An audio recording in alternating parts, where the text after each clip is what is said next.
എല്ലാവരും നമ്മുടെ സാങ്കല്പിക കഥയുടെ 5ാം ഭാഗത്തിന് വേണ്ടി കാത്തിരിക്കുകയായിരിക്കും അല്ലേ. അതിനിടയിൽ ഒരു വലിയ ട്വിസ്റ്റ് നടന്നു. നിങ്ങൾ പോസ്റ്റർ കണ്ടിട്ടുണ്ടാവുമല്ലോ അല്ലേ. നമ്മുടെ കഥയിലെ കഥയും കഥാപാത്രങ്ങളും എല്ലാം സാങ്കല്പികമാണ് എന്ന് നമ്മൾ ഇടയ്ക്കിടയ്ക്ക് പറയുന്നത് എന്തുകൊണ്ടാന്ന് വെച്ചാൽ അത് സാങ്കല്പികം കൊണ്ടാണ് അല്ലേ. അപ്പോ എങ്ങനെയാണ് ചില ആളുകൾക്ക് പൊള്ളുന്നതും ചില ആളുകൾ പോയിട്ട് മുഖ്യമന്ത്രിക്കൊക്കെ പരാതി നൽകുന്നത്? മുഖ്യമന്ത്രി, അതേപോലെ DYSP, പോലീസ് സ്റ്റേഷൻ, ആഭ്യന്തര വകുപ്പ്, ഇവിടൊക്കെ പോയിട്ട് കൊടുക്കുമ്പോൾ എന്താ സംഭവം എന്ന് എനിക്ക് പിടുത്തമില്ല. പക്ഷെ പറയാൻ ഉദ്ദേശിക്കുന്ന മറ്റൊരു കഥയാണെന്നുള്ളതാണ്. മറ്റൊരു കഥയല്ല, മറ്റൊരു സംഭവമാണെന്നുള്ളതാണ്. നമ്മുടെ കഥയിൽ പുതിയ കഥാതന്തുകൾ ആഡ് ചെയ്തുകൊണ്ട് അനീഷ് വ്ലോഗ് എന്ന് പറയുന്ന വ്യക്തി പലതും പറയുന്നുണ്ട്. എന്തൊക്കെയോ പിച്ചും പിഴയും പറഞ്ഞുകൊണ്ടിരിക്കുക എന്നുള്ളതാണ്. എന്റെ കഥക്ക് അദ്ദേഹം എന്തിനാണ് തന്തുകൾ മീട്ടുന്നത് എന്ന് എനിക്ക് പിടുത്തം കിട്ടുന്നില്ല. അദ്ദേഹം ഇപ്പോൾ ഒരു വീഡിയോ ചെയ്തിട്ടുണ്ടായിരുന്നു. ഞാൻ അതിൽ കുറച്ച് കമന്റ് കാര്യങ്ങൾ കേട്ടിട്ടുണ്ടായിരുന്നു. എഴുതാപ്പുറം വായിക്കലടേ എന്നാണ് എന്റെ കമന്റുകൾ എന്നുള്ളതാണ്. അദ്ദേഹം ഏതോ ഒരു അമ്മച്ചിയുടെ ഒക്കെ വീഡിയോ ഒക്കെ ഇട്ടിട്ട് എന്തൊക്കെയോ കാണിച്ചു കൂട്ടുന്നു. എന്റെ കഥാപാത്രം അതല്ല. ഞാൻ കാര്യമായിട്ട് പറയാം, എന്റെ കഥാപാത്രം അതല്ല. നിങ്ങളെ ബിഷപ്പ് എന്ന് പറയുന്ന വ്യക്തി എന്തൊക്കെയാണ് അതിലൂടെ പറയുന്നത്? ഒരുപാട് കല്യാണം കഴിച്ച് എന്താണ് ഓഡിറ്റോറിയം ബുക്ക് ചെയ്യണമെന്നോ എന്തൊക്കെയാ പറയുന്നത്? എന്തിനാ വെറുതെ ഇതൊക്കെ പറയുന്നേ? ഒരു പിടുത്തവും കിട്ടുന്നില്ല കേട്ടോ. പിന്നെ നിങ്ങൾ തന്നെ നിങ്ങളുടെ ആ ഒരു വളച്ചൊടിക്കൽ കഥയിൽ ഒരു കാര്യം പറയുന്നുണ്ട്. എന്റെ കഥ കൊണ്ടുപോയിട്ട് അതിൽ പറയുന്ന ഒരു കാര്യമുണ്ട്. ഇദ്ദേഹം പറയുന്ന വ്യക്തി അദ്ദേഹത്തിന് കഴിഞ്ഞ ആഴ്ച യൂറോപ്പിൽ പോയി എന്നുള്ളത്. അതിൽ തന്നെ പൊളിഞ്ഞില്ലേ? എന്റെ കഥാപാത്രത്തിന് യൂറോപ്പിൽ ബാനാണ്. എന്റെ കഥാപാത്രം നിങ്ങൾ ഉദ്ദേശിക്കുന്ന ആളല്ല, ഞാൻ ഉദ്ദേശിക്കുന്ന ആളല്ല, ആരും ഉദ്ദേശിക്കുന്ന ആളല്ല, ആരോ ആണ് എന്ന് അനീഷ് ബ്രോ ഒന്ന് മനസ്സിലാക്കിയാൽ കൊള്ളാന്നുള്ളതാണ്. അപ്പോൾ മറ്റൊരു കാര്യം കൂടി ഇതിൻ്റെ ഇടയിലൂടെ ചേർത്ത് വെക്കാനുണ്ട്. അതായത് നിരന്തരമായിട്ട് പല ആളുകളും ഇപ്പോൾ അസുഖം പിടിച്ച് കിടക്കുന്ന ഒരു സ്ത്രീയെ വലിയ രീതിയിൽ റിയാക്ട് ചെയ്തിരുന്നു. നല്ല രീതിയിലും മോശപ്പെട്ട രീതിയിലൊക്കെ റിയാക്ട് ചെയ്തിരുന്ന ആളുകളാണ്. അസഭ്യം എന്നൊരു സംഭവം നമ്മൾ എവിടെ ഉപയോഗിക്കാറില്ല എന്നുള്ളതാണ്. അനീഷ് ബ്രോ അടക്കമുള്ള ആളുകൾ പോലും റിയാക്ട് ചെയ്യുന്ന വീഡിയോസ് ഇഷ്ടംപോലെ നമ്മൾ കണ്ടിട്ടുണ്ട്. അവർക്കൊരു അസുഖം വന്നു എന്ന് കേട്ട ഉടനെ തന്നെ അദ്ദേഹമൊക്കെ ആ ഒരു രീതിയിൽ അവരെ പൂർണ്ണമായി സപ്പോർട്ട് ചെയ്യുന്ന രീതിയിലേക്ക് മാറി. നമ്മളും പ്രാർത്ഥനകളിൽ ഇന്നും കൂടെ കൂട്ടാറുണ്ട് എന്നുള്ളതാണ്. അതിനർത്ഥം പഴയ കാലഘട്ടത്തിൽ അവരെന്തൊക്കെയോ കാണിച്ചു കൂട്ടിയതൊക്കെ അടിപൊളിയാണ് എന്ന് പറയാനും നമ്മളെ കൊണ്ട് കഴിയില്ല എന്നുള്ളതാണ്. അപ്പോൾ അവിടെ നിന്ന് കിട്ടിയ മറ്റൊരു കാര്യം കൂടി പറഞ്ഞേക്കാം. സന്ദീപ് എടപ്പാൾ എന്ന് പറയുന്ന വ്യക്തി നിരന്തരമായിട്ട് എന്തൊക്കെയോ കാണിക്കുന്നു, എന്തൊക്കെയോ പറയുന്നു എന്ന് പറഞ്ഞുകൊണ്ട് എനിക്കെതിരെ ഒരു സ്ഥലത്ത് ഒരു പരാതി നൽകിയിട്ടുണ്ട് കേട്ടോ. അതായത് ഇന്ന പോലീസ് സ്റ്റേഷനിൽ ഇവനെ കൊണ്ടുവരണമെന്നും അവന് ശരിക്ക് പണി കൊടുക്കണം എന്ന രീതിയിലൊക്കെയാണ് പരാതി കൊടുത്തിട്ടുള്ളത്. ഇതൊക്കെ ദൃക്സാക്ഷികളായിട്ടുള്ള ആളുകൾ കണ്ടിട്ടുള്ള വിവരങ്ങളൊക്കെ നമുക്ക് കിട്ടുമല്ലോ അല്ലെ. അങ്ങനെ പലതും കിട്ടാനുള്ള സാധ്യതകൾ ഏറെയാണല്ലോ എന്നുള്ളതാണ്. അപ്പോൾ ഞാൻ എഴുതിയ എൻ്റെ സാങ്കല്പിക കഥയിൽ, അല്ലെങ്കിൽ ഞാൻ പറഞ്ഞുകൊണ്ടിരിക്കുന്ന എൻ്റെ സാങ്കല്പിക കഥയിലെ കഥാപാത്രങ്ങളോ സന്ദർഭങ്ങളോ കഥാതന്തുവോ ആർക്കെങ്കിലും സാമ്യം തോന്നുന്നുണ്ടെങ്കിൽ അത് നിങ്ങളുടെ മാത്രം തോന്നലുകളാണ് എന്ന് എനിക്ക് പറയാനുള്ളൂ. അതും വെച്ചുകൊണ്ട് നിങ്ങൾ പരാതി കൊടുക്കാൻ പോയി കഴിഞ്ഞിട്ടുണ്ടെങ്കിൽ ഒരു കാര്യമില്ല. പിന്നെ അനീഷ് ബ്രോ ഒരു കാര്യം പറയുന്നത്, ഞാൻ ക്രിസ്ത്യൻ മതത്തിനെ അപമാനിച്ചു എന്ന രീതിയിലൊക്കെ. ഒരു കഥാകൃത്തിന് ഒരു കഥ എഴുതുവാനുള്ള സ്വാതന്ത്ര്യമുണ്ട് എന്നുള്ളത് താങ്കൾ മനസ്സിലാക്കുക എന്നുള്ളതാണ്. ഒരു മതത്തെയും അവഹേളിക്കുന്നില്ല.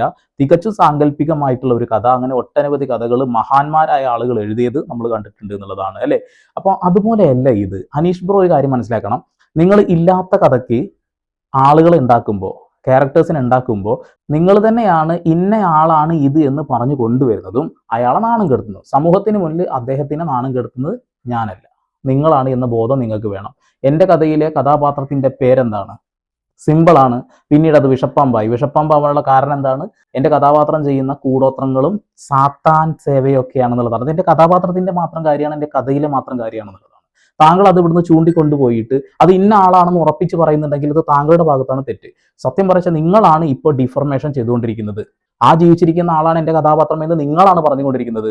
ഞാൻ എവിടെയും പറയുന്നില്ല, ഞാൻ അങ്ങനെ പറയാൻ ആഗ്രഹിക്കുന്നില്ല.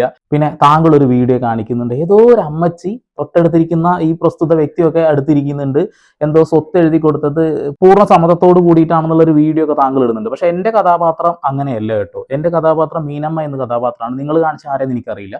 എൻ്റെ കഥയിലെ എൻ്റെ കഥാപാത്രമായ മീനമ്മയെ പറഞ്ഞ് പറ്റിച്ചുകൊണ്ട് അവരുടെ കയ്യിൽ നിന്നും ഒപ്പിട്ട് വാങ്ങുന്നത് കൃത്യമായി വീഡിയോയും ഫോട്ടോസും ചിത്രീകരിച്ച ഒരു നന്മ നിറഞ്ഞ നായകനുണ്ട് എൻ്റെ കഥയിൽ. അപ്പൊ താങ്കൾ പറയുന്ന കാര്യങ്ങളൊക്കെ അപ്പൊ തന്നെ പൊളിഞ്ഞു പോയില്ലേ? ഇപ്പൊ ഞാൻ പറഞ്ഞ ഈ കഥയുണ്ടല്ലോ, ഈ കഥയിൽ താങ്കൾ ഏത് രീതിയിലാണ് ഞാൻ എഴുതുന്നതിനേക്കാൾ മുന്നേ കയറിയിട്ട് കഥ പറയുന്നത് എനിക്ക് മനസ്സിലാവുന്നില്ല. ഞാൻ എഴുതിയ കഥ, ഞാൻ പറയുന്ന കഥ, അഭിപ്രായ സ്വാതന്ത്ര്യം എല്ലാവർക്കും ഉണ്ട്. പക്ഷെ ഞാൻ പറയുന്നത് ഇന്നയാളെ കുറിച്ചാണ് എന്ന് പറയേണ്ടത് അത് കഥ എഴുതുന്ന കഥാകൃത്ത് തന്നെയാണ്, അല്ലാതെ പുറത്തു നിന്നത് കാണുന്ന ആളുകളല്ല എന്നുള്ളതാണ്. പിന്നെ തെളിവിനെ കുറിച്ച് പറഞ്ഞു അല്ലേ. സോറി, ഫോണ് കുത്തിവെച്ചിരിക്കുക. തെളിവുകളും കാര്യങ്ങളൊക്കെ നമ്മളൊരു കഥ എഴുതുമ്പോൾ ഇതുമായി ബന്ധപ്പെട്ട് ഇതേ രീതിയിലൊക്കെ അനുഭവങ്ങളിലൂടെ കടന്നുപോയ ആളുകളുടെ അനുഭവങ്ങളൊക്കെ ചോദിച്ച് മനസ്സിലാക്കാറുണ്ട് എന്നുള്ളതാണ്. അത്തരം കാര്യങ്ങളൊക്കെ നമ്മുടെ കൈകളിൽ വരാറുണ്ട് എന്നുള്ളതാണ്. പിന്നെ ഞാൻ കൊണ്ടുവന്ന കഥയാണെങ്കിൽ അത് ഞാൻ തീർക്കും, നിങ്ങൾ കൊണ്ടുവരുന്ന കഥയാണെങ്കിൽ അത് നിങ്ങൾ തീർത്തോളൂ. പക്ഷെ എൻ്റെ വീഡിയോ അടർത്തിയെടുത്ത് കൊണ്ടുപോയിട്ട് സന്ദീപ് ഇതാണ് പറഞ്ഞത് എന്ന് താങ്കൾക്ക് പറയാൻ ഒരു റൈറ്റും ഇല്ല എന്നുള്ള ബോധം താങ്കൾക്കുള്ളത് നല്ലതാണ്. അതിനർത്ഥം താങ്കൾക്ക് കോപ്പിറൈറ്റ് തരും എന്നുള്ളതൊന്നുമല്ല. കോപ്പിറൈറ്റും വാങ്ങാത്തതിലൊന്നും നമ്മൾ ആർക്കും കൊടുക്കുകയൊന്നുമില്ല, അതൊക്കെ അവിടെ കിടക്കട്ടെ. പക്ഷെ താങ്കൾ ഒരു കാര്യം മനസ്സിലാക്കണം കേട്ടോ, ഞാൻ ചെയ്ത ഈ വീഡിയോയിലൊന്നും നിങ്ങൾ ഉദ്ദേശിക്കുന്ന ആളെക്കുറിച്ച് ഒന്നും പറയുന്നില്ല. നിങ്ങൾ മനസ്സിൽ വിചാരിക്കുന്ന ആളെ കുറിച്ചിട്ട് എന്തെങ്കിലും പറഞ്ഞായിരുന്നു നിങ്ങൾക്ക് തോന്നുന്നുണ്ടോ? അത് നിങ്ങളുടെ തോന്നലുകൾ മാത്രമാണ്. വീഡിയോ തുടങ്ങുമ്പോൾ തന്നെ ഞാൻ പറയുന്നുണ്ട് എന്നുള്ളതാണ്. പിന്നെ കഥ തുടരുക തന്നെ ചെയ്യുന്നുള്ളതാണ്. പാർട്ട് 5ലേക്കുള്ള തന്തുരുകൾ ഞാൻ തേടിക്കൊണ്ടിരിക്കുന്ന സമയത്താണ് താങ്കൾ അതിനിടയിൽ കയറി ഇടംകോലിട്ടത് എന്നുള്ളതാണ്. ആളുകളെ തെറ്റിദ്ധരിപ്പിക്കരുത് എൻ്റെ പൊന്നു ബ്രോ. നിങ്ങളോട് എനിക്ക് പറയാനുള്ളൂ, അതൊരു സാങ്കല്പിക കഥയാണ്. ജീവിച്ചിരിക്കുന്നവരോ മരിച്ചവരോ ആയിട്ട് സാമ്യം തോന്നുന്നുണ്ടെങ്കിൽ അത് വെറും സാദൃശ്യം മാത്രമാണെന്ന് നിങ്ങൾ മനസ്സിലാക്കണം എന്നുള്ളതാണ്. അനീഷ് വലിയ രീതിയിൽ മണ്ടത്തരം ചെയ്തുകൊണ്ടിരിക്കുകയാണ് കേട്ടോ. ഒരു മനുഷ്യനെ ഇങ്ങനെ സമൂഹത്തിന് മുന്നിൽ വലിച്ചു കീറി ഇട്ട് കൊടുക്കലടേ. നിങ്ങൾ ആ പേരും ഫോട്ടോയും വീഡിയോസൊക്കെ ഇട്ട് കൊടുത്തിട്ട് അയാളെ ഇങ്ങനെ നാണം കെടുന്ന എന്തിനാടേ? ഞാൻ അയാളെ കുറിച്ചൊന്നും പറഞ്ഞിട്ടില്ലല്ലോ, നിങ്ങൾക്ക് എന്തിനാ പൊള്ളുന്നേ? ഒരു പിടുത്തം കിട്ടുന്നില്ലേ കേട്ടോ. പിന്നെ കേസും കൂട്ടത്തെ കുറിച്ചിട്ടൊന്നും എനിക്ക് യാതൊരു തരത്തിലുള്ള സങ്കോചവും ഇല്ല. കാരണം എന്താ വെച്ചിട്ടുണ്ടെങ്കിൽ ഈ കേസ് കൊടുത്ത പ്രസ്തുത വ്യക്തിയെ കുറിച്ചിട്ട് ഞാൻ എവിടെയൊന്നും പറഞ്ഞിട്ടില്ല. അങ്ങനെ പറഞ്ഞിട്ടുണ്ട് എങ്കിൽ അവരുടെ പേരോ അയാളുടെ ഫോട്ടോയോ അയാളുടെ വീഡിയോയോ കാണിക്കണം. ഇവിടെ ഫോട്ടോയും വീഡിയോ ഒക്കെ കാണിച്ചിട്ട് എന്തൊക്കെയാണ് ഈ മനുഷ്യൻ പറയുന്ന, അനീഷൊക്കെ ഈ ബിഷപ്പ് എന്ന് പറയുന്ന വ്യക്തി ഇത്ര കല്യാണം കഴിച്ചു എന്നൊക്കെയാണ് ഇയാൾ പറയുന്നത്. എന്തിനാണ് തെറ്റിദ്ധരിപ്പിക്കുന്ന ആളുകളെ? ആ ഒരു ഭാഗം മാത്രം കട്ട് ചെയ്ത് കൊണ്ടുപോയിട്ട് ആളുകൾ എന്തെങ്കിലും പറയില്ലേ? മണ്ടത്തരം പറയല്ലേ. ഒരു കല്യാണ മണ്ഡപം തന്നെ വിളിക്കേണ്ടി വരുമോ എന്നൊക്കെ ചോദിക്കുന്നു. DNA ടെസ്റ്റ് ഒക്കെ ചെയ്യണം ചോദിക്കുന്നു.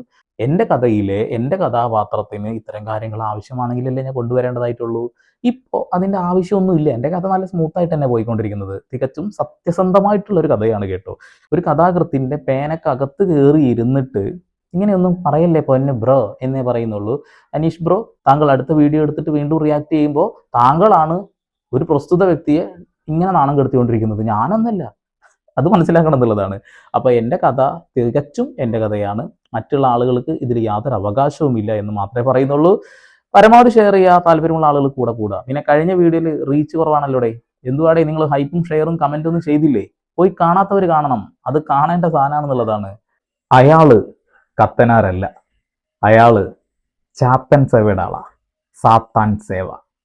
ഒരുപക്ഷെ ലോകത്തിലുള്ള ഒരച്ഛനും ചെയ്യാൻ കഴിയാത്ത കാര്യം യേശു ക്രിസ്തുവിൽ വിശ്വസിക്കുന്ന ഒരു വ്യക്തിക്ക് എങ്ങനെ ചാത്തൻ സേവ ചെയ്യാൻ കഴിയും? അതെ, നമ്മൾ വിചാരിക്കുന്നതിലപ്പുറമാണ് കാര്യങ്ങൾ. പാർട്ട് 4ലേക്ക് എല്ലാവർക്കും സ്വാഗതം. അതാണ് സാത്താൻ സേവ എന്നുള്ളതാണ്. വീണ്ടും പരമാവധി വാർത്താവിശേഷങ്ങളുമായി സന്ദീപ് പാൾ സൈനിങ് ഓഫ്.